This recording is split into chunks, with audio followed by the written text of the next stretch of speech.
எத்தனையோ லெஜெண்ட்ஸ் கதை கேட்டிருப்பேன், நல்ல பெட் டைம் ஸ்டோரி விட்டுருந்தான். ஆனால் இங்கே பேசுகிற பிள்ளைங்க, பறக்கிற விமானம், அது விட்டும் நம்ம அந்த பால், அது வந்து அந்த உலகத்தையே ஆளலாம். திரும்பி இடத்துக்கு போயாகும். அதனால தான் யாரும் கண்டுபிடிக்க முடியாத இடத்துக்கு ஒன்று அனுப்புனேன், பூமிக்கு. ஆமாம், அப்படி அந்த புக்கில் அப்படி என்ன தான் இருக்குது?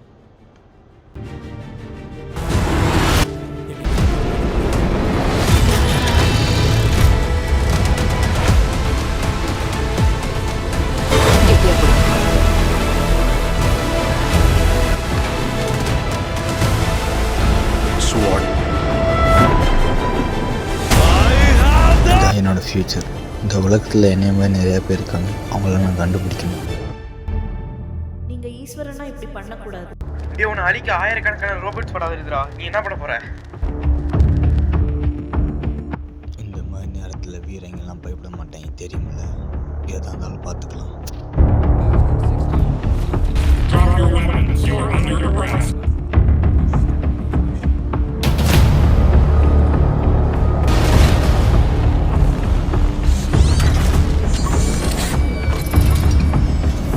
நீங்க பண்ற தப்பு ஹீரோவா இருந்தா அவனை வில்லனாக்க பாக்குறீங்களா?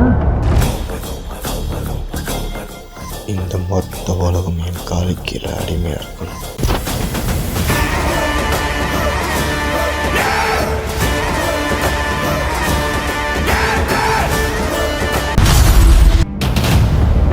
நண்பனுக்கு கார் ஓட்ட தெரியுமா தெரியாதா?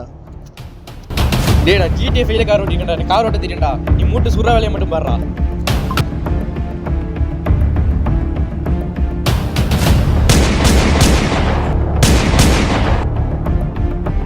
இங்கே ஹீரோ நான் தான், இங்கே வில்லனும் இங்கே நான் தான். புரிஞ்சதா? Breaking news.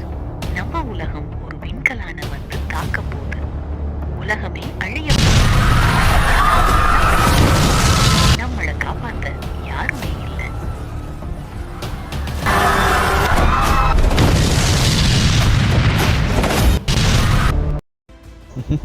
உலகம் அழிய போகுதுன்னு சொன்னோன்னே ஒவ்வொருத்தங்களுக்கும் ஒவ்வொரு ஞாபகம் வந்திருக்கும். ஃபேமிலி, ஃப்ரெண்ட்ஸ், ஏன் லவ் பண்ணுறவங்க. ஆனால் எனக்கு அந்த மாதிரி யாருமே இல்லை.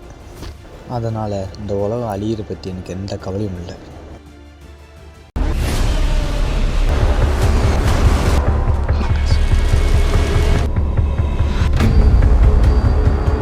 ஆனால் அதுவே எனக்கு ஒரு பிரச்சனைனா,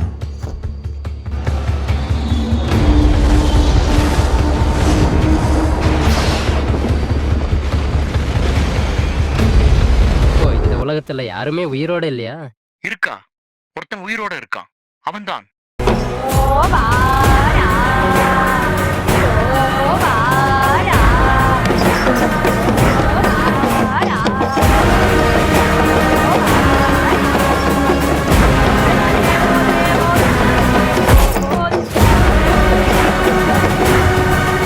நீ 2050 இருந்து 2025 நீ போகணும்.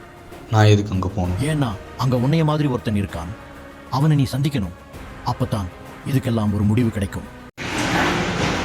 என்னம்மா ஒன்றுமே புரிய மாட்டேங்குது. ஃபியூச்சரில் வாங்க, பாஸ்டிங் வாங்க, பெரிய தேடி வர போகிறீங்க.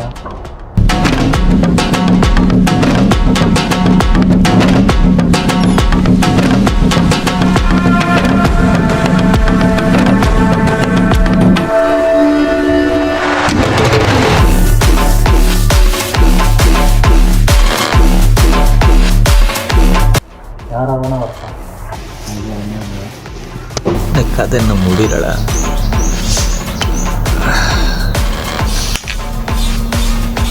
இப்பதான் ஆரம்பிக்கிறேன். என்னமோ நீ இங்கிலீஷ் ஒன்று சொல்லுவாங்க, ஐ ஆம் கம்மிங் ஃபார் யூ, ஐ ஆம் வெயிட்டிங் ஃபார் யூ, ஈஸ்வரன். டேய், ஒருத்தர் இருந்தாலும் சமாளிக்க முடியாது, இவங்க என்னடா 3 பேர் இருக்காங்க. அதான்டா எனக்கும் தெரியல.